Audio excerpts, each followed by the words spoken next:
Every day, thousands of talented people are overlooked simply because of their circumstances. What would happen if one of those people refused to stay invisible? This is a remarkable true story of Maya Wilson, who went from sleeping in her car to owning the very company that once slammed the door in her face. Her journey reveals the broken systems that keep capable people trapped in cycles of poverty, and how one woman's determination changed not just her own life, but transformed an entire community. The morning Maya Wilson walked into Pinnacle Technologies for her job interview, she had carefully applied makeup to hide the exhaustion of another night spent sleeping in her old Honda Civic. Her black blazer, purchased from a thrift store and meticulously pressed in a gas station bathroom, concealed the reality that she hadn't had a permanent address for the past 8 months. I remember checking my reflection in the rearview mirror, rehearsing my answers one last time. Maya would later recall in her memoir, I kept telling myself, they don't need to know where you slept. They just need to know what you can do. At 34, Maya wasn't the stereotype many people imagine when they think of homelessness. A former software developer with 10 years of experience, she had lost everything following a perfect storm of medical debt, a corporate downsizing, and the end of a relationship that left her without a safety net. Despite sending out hundreds of applications, the 8-month gap in her employment history had become an increasingly difficult barrier to overcome. Pinnacle Technologies represented her best hope yet. The mid-sized software company needed exactly the specialized skills Maya possessed, and the salary would be enough to get her back into housing and rebuild her life. She had spent 3 weeks preparing for this interview, using public library computers to refresh her coding skills and study the company's products. The interview started promisingly. Maya impressed the technical team with her knowledge and problem-solving abilities during the first 2 rounds. Then came the final interview with Pinnacle's HR director, Richard Harmon, and CEO, Victoria Walters. Where are you currently working? Walters asked, glancing at the gap in Maya's resume.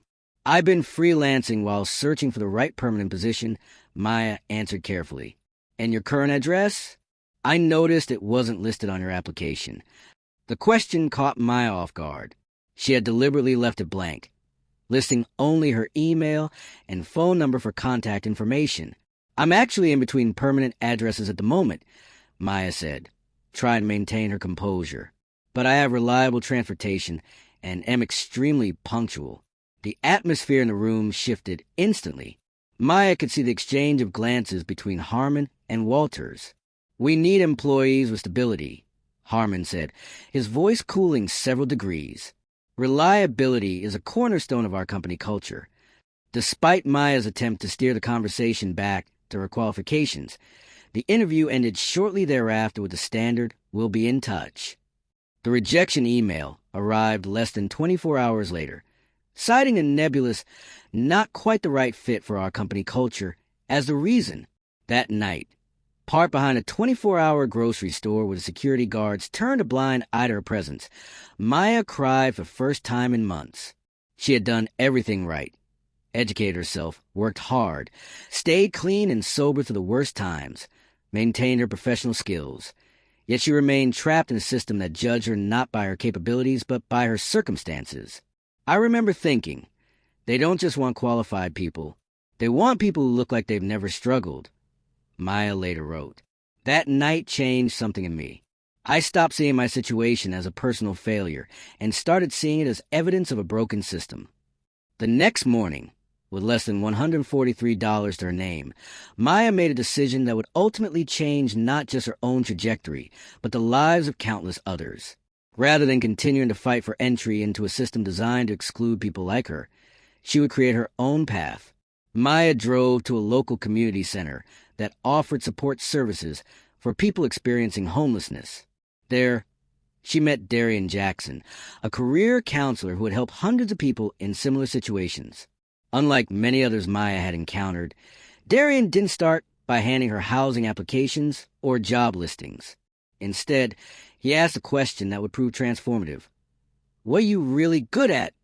Writing code, Maya answered without hesitation. Solving problems that other developers can't figure out. Darian smiled. Then that's where we start. Over the next several weeks, Darian helped Maya secure temporary housing through a local program for people actively seeking employment.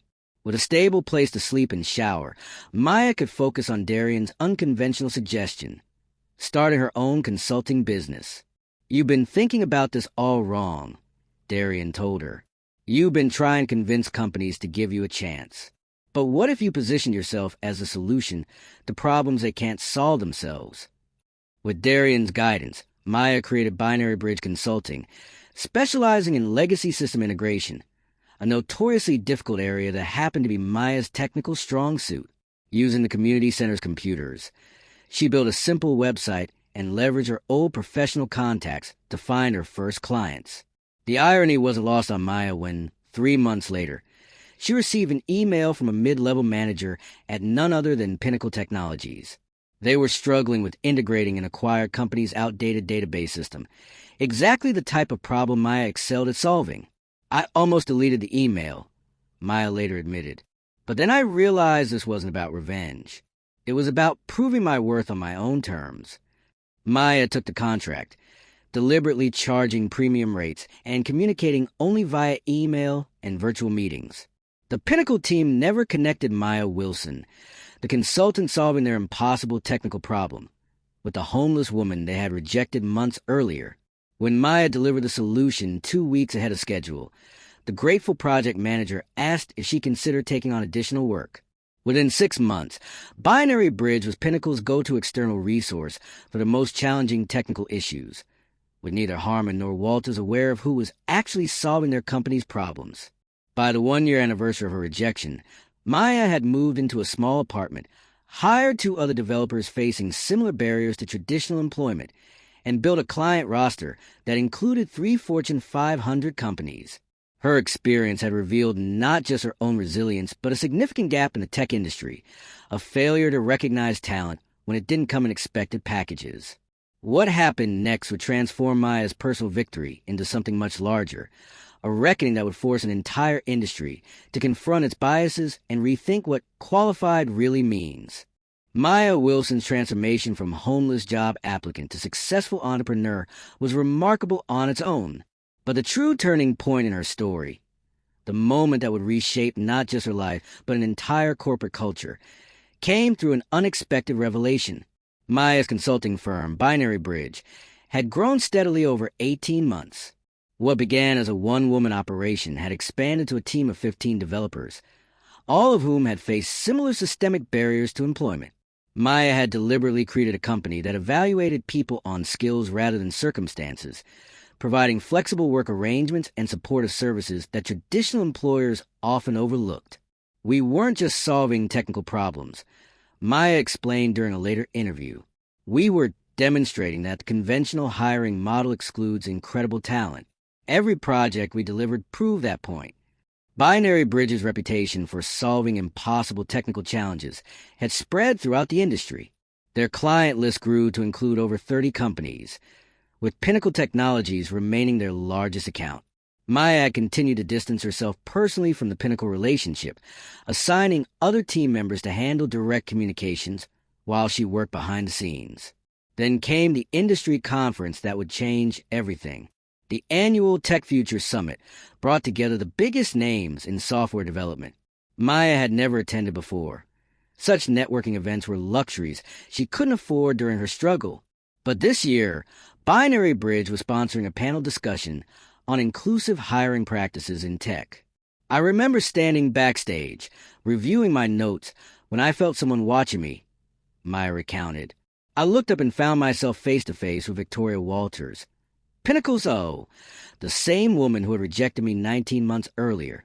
Walters approached with the confident smile of someone accustomed to being recognized. "I don't believe we've met."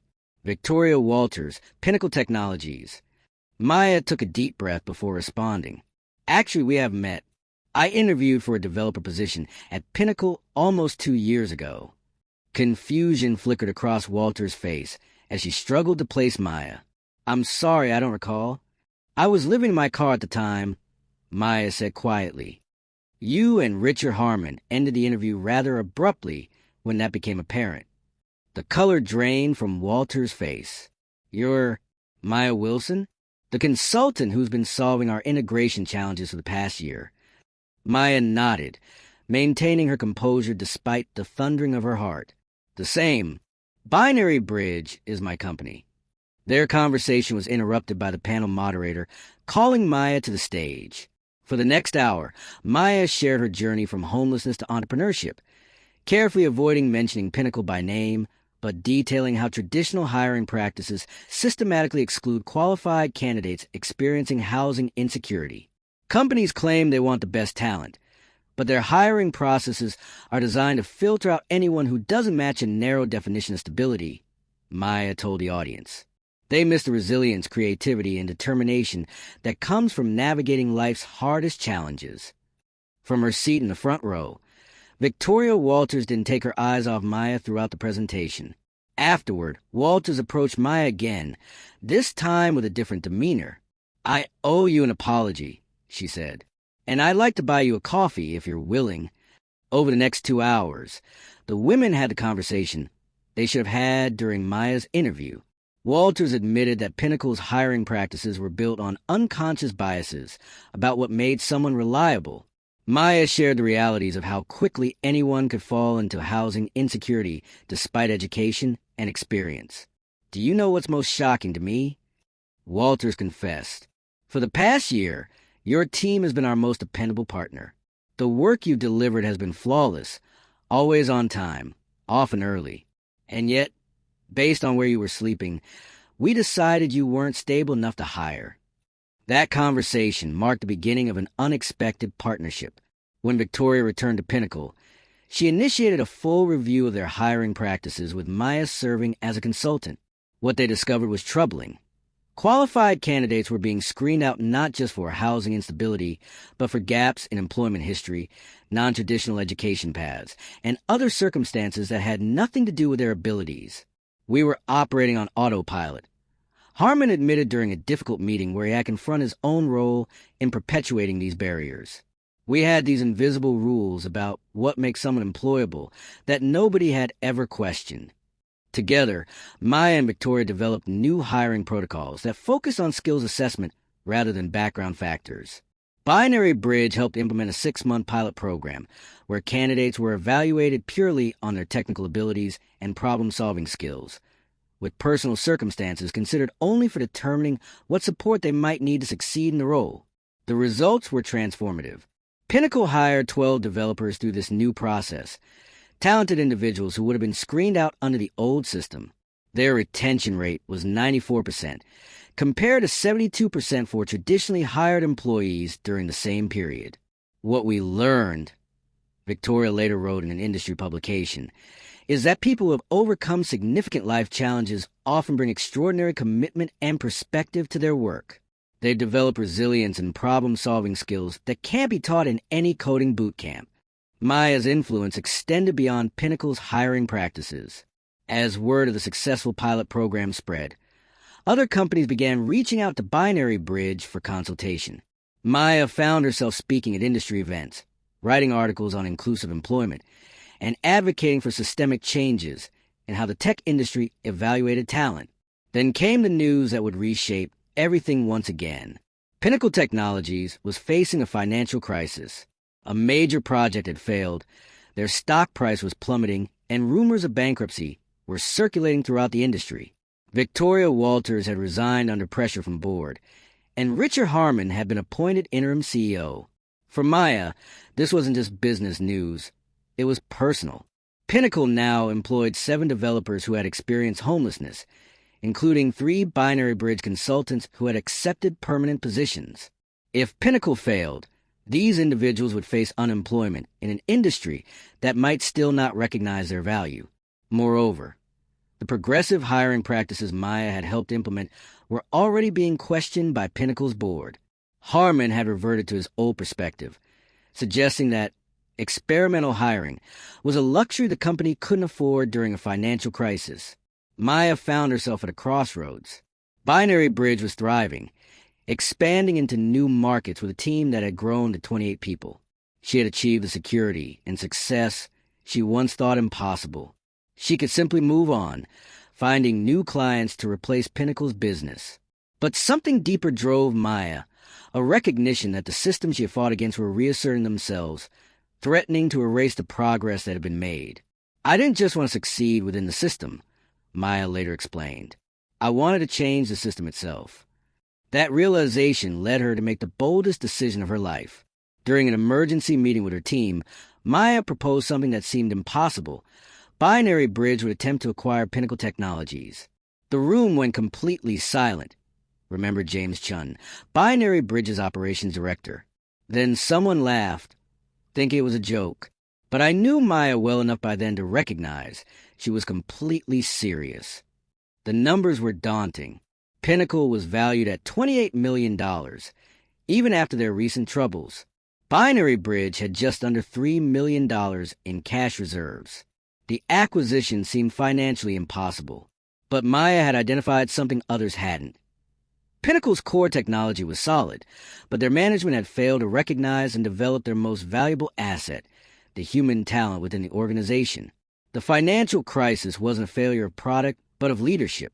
With remarkable determination, Maya spent the next 3 weeks assembling an acquisition plan. She approached venture capital firms that specialize in diverse founders, presenting a vision for integrating Binary Bridge's inclusive culture with Pinnacle's technical infrastructure. What Maya presented wasn't just a business case, said Amara Okafor, partner at Inclusive Ventures. It was a completely new model for how tech companies could operate, one that valued human potential as much as technical innovation. Against all odds, Maya secured backing from a consortium of investors who shared her vision. They were convinced not just by Binary Bridge's impressive growth, but by the demonstrated success of the developers Pinnacle had hired through the Inclusive program. With funding secured, Maya made her offer directly to Pinnacle's board, $22 million for controlling interest in the company, with a detailed plan for returning it to profitability within 18 months. The board meeting to consider the offer lasted 11 hours. Richard Harmon vehemently opposed the acquisition, arguing that selling to a company led by someone they had once rejected as unstable would be humiliating. Other board members, however, recognized that Maya's proposal offered the best chance for Pinnacle's survival.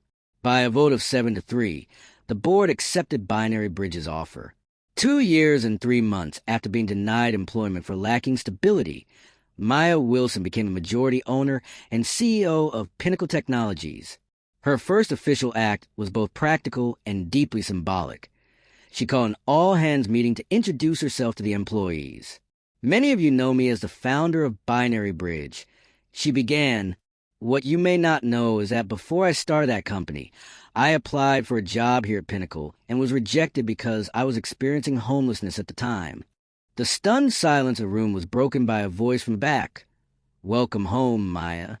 That moment marked not just a personal triumph, but the beginning of a corporate transformation that would challenge the entire industry to rethink who belongs in tech and what truly makes someone qualified.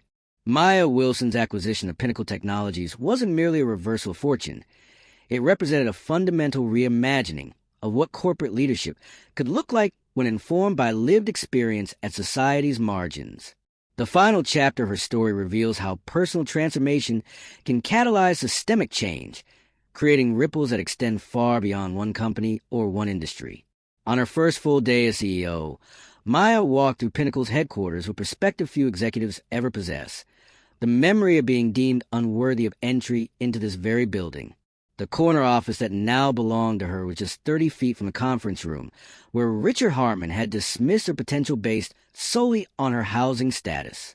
There was a symmetry to it that wasn't lost on me, Maya later reflected. But I didn't want my leadership to be about settling scores. It needed to be about creating the company I wished had existed when I was sleeping in my car. Maya's first week was marked by extensive listening sessions with employees at all levels. Unlike many incoming executives who arrive with predetermined strategies, she recognized that Pinnacle's workforce held crucial insights about both the company's strengths and its dysfunctions. "What surprised me most," said Eliza Nguyen, a mid-level developer who had been with Pinnacle for 5 years, was that Maya asked questions no executive had ever asked before. Not just about our coding processes or project timelines, but about our lives. What barriers we face in doing our best work. What support we needed to thrive, not just function. These conversations revealed a disconnected organization where talent was often overlooked, where policies were inflexible, and where a culture of presenteeism had replaced genuine productivity. Most concerning was the revelation that Pinnacle's financial troubles stemmed largely from high turnover among key developers who felt undervalued and unheard. Drawing on her experiences from both Binary Bridge and her time in homelessness, Maya implemented what she called the Dignity Framework, a comprehensive approach to organizational structure based on the premise that people do their best work when their basic needs are secure and their inherent worth is recognized. When you've experienced having your entire value as a human being questioned because of circumstances beyond your control, Maya explained in an internal memo, you develop a profound understanding of what people actually need to thrive. Technical skills can be taught. What can't be taught is the innovation that happens when people feel safe enough to take creative risks. The Dignity Framework included practical policies like flexible work arrangements, comprehensive health care, including mental health support, and salary transparency. But its most revolutionary aspect was a stability fund, an emergency resource available to any employee facing housing insecurity, medical crises, or family emergencies. The idea that someone should lose their livelihood because they face a temporary crisis is not just inhumane, it's terrible business, Maya told Pinnacle's board. We lose talented people and institutional knowledge every time we force someone to choose between their basic needs and their job. Initially, some board members and investors expressed skepticism. The prevailing corporate wisdom held that such soft benefits were financial liabilities. Maya countered with data from Binary Bridge's success, demonstrating that security and dignity were actually key drivers of innovation and retention. The most vocal critic remained Richard Harmon, who had stayed on as a board member despite losing his position as CEO. During a particularly tense meeting 3 months after the acquisition, he confronted Maya directly. These feel-good policies might work for your little consulting firm, he argued, but Pinnacle is a major company with shareholders to answer to. We can't afford to be a charity. Maya's response became legendary within the company culture. Richard, she said calmly, when you rejected me for employment, it cost this company approximately $4 million in productivity and innovation that Binary Bridge delivered to your competitors instead. Tell me again how much we can't afford to recognize human potential. The transformation of Pinnacle's culture wasn't immediate or without challenges. Entrenched attitudes about professionalism and appropriate backgrounds persisted among some middle managers. Maya addressed this by implementing blind skills assessments for both hiring and promotions, removing identifying information that might trigger bias. 6 months into Maya's leadership, Pinnacle launched its most innovative initiative yet, the Pathway Program, which specifically recruited talented individuals facing barriers to traditional employment, including those experiencing housing insecurity, formerly incarcerated people, and those without conventional educational credentials. The Pathway Program isn't charity, Maya emphasized repeatedly. It's strategic talent acquisition. We're finding exceptional people our competitors overlook because they don't fit a narrow mold of what an appropriate employee looks like. The program provided not just employment but comprehensive support, housing assistance where needed, mentorship, and professional development. Participants committed to 2 years with Pinnacle, after which they could either continue with the company or take their skills elsewhere. The industry reaction was mixed.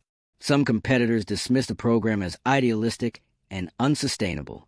Others watched carefully, curious to see if Maya's unconventional approach would succeed or fail.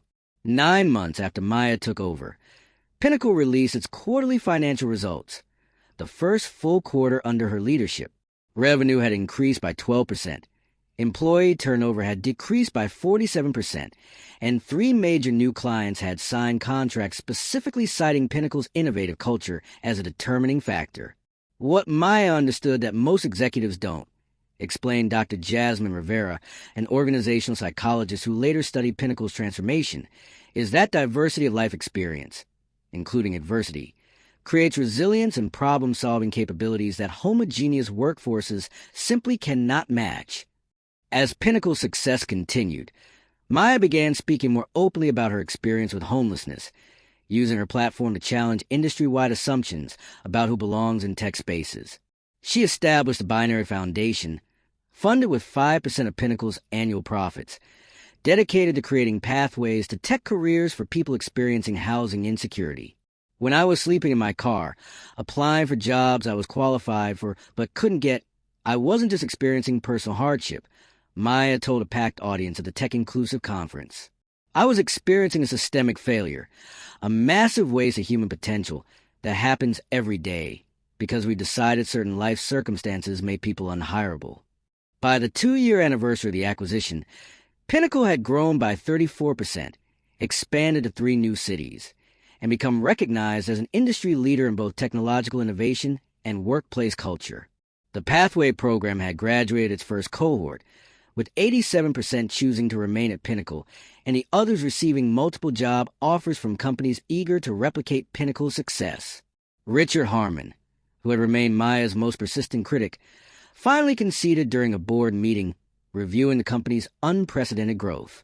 "I still don't fully understand how this works," he admitted, "but I can't argue with these results." "It works," Maya replied, "because we've stopped confusing privilege with potential." The true measure of Maya's impact came not just from Pinnacle's financial success, but from the industry-wide conversation she had catalyzed. Other tech companies began implementing their own versions of the Dignity Framework and Pathway program. A consortium of major firms established an industry-wide commitment to barrier-free hiring practices. State legislatures began considering bills prohibiting housing status discrimination in employment. Perhaps most meaningfully, Maya began receiving messages from people whose lives had been transformed by the changes she had initiated. A software developer who had been living in a shelter wrote, "I got hired at a company that used to screen people like me out. The hiring manager told me they changed their policies after hearing you speak. I have an apartment now. My kids have stability." 3 years after buying Pinnacle, Maya published her memoir, Coded Dignity, chronicling her journey from homelessness to industry leadership. The book became a blueprint for a new generation of leaders committed to recognizing talent in unexpected places. The greatest waste of resources in our economy isn't financial capital, it's human potential, Maya wrote in the book's conclusion. Every time we allow arbitrary circumstances to determine who gets opportunities, we all lose something irreplaceable. The innovations, solutions, and perspectives that never get developed because someone was sleeping in their car instead of sitting in our conference rooms. In her most vulnerable chapter, Maya described a night after her rejection from Pinnacle, how she had sat in her car, crying and questioning her worth despite her skills and education. She contrasted that with a recent moment, watching as a participant in the Pathway program. A woman who had been living in transitional housing just months earlier saw the coding challenge that had stumped the entire development team. "I often think about parallel worlds," Maya wrote.